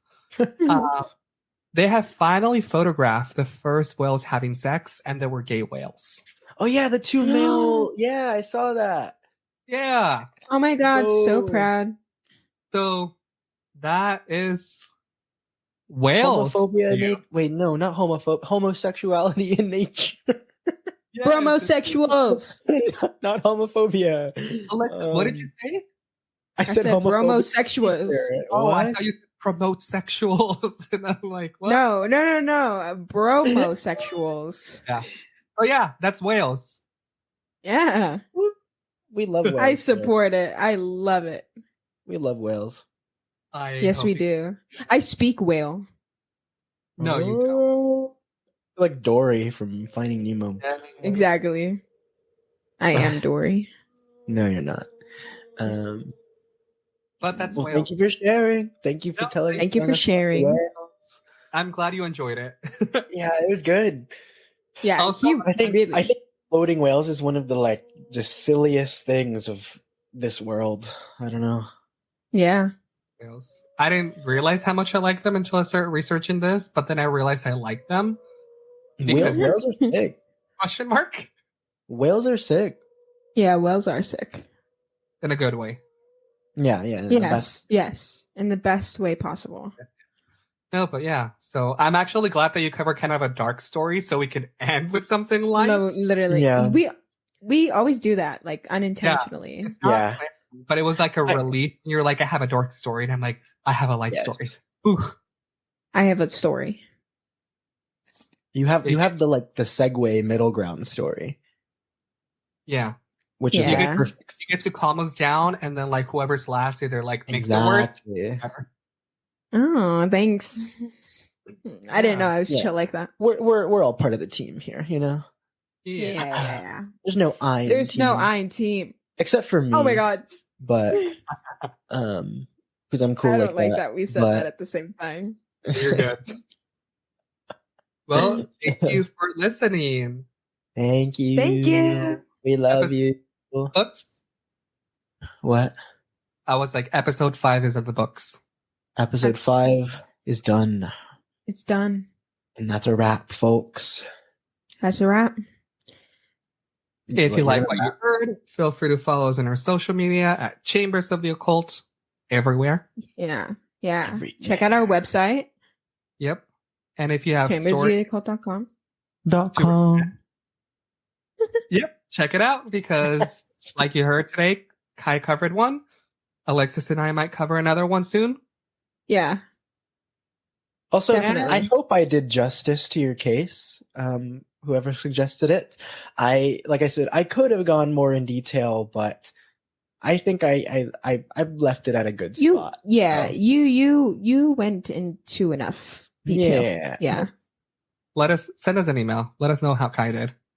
Yeah. Feel free to like roast the shit out of me. Tell us how bad.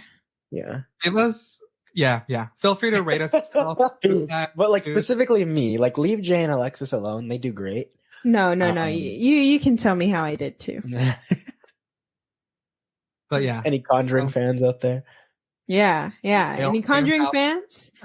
Tell me how I did. I'm sorry if I ruined it. I'm also a Conjuring fan, so I kind of ruined it for myself too. Nah. Just a little bit.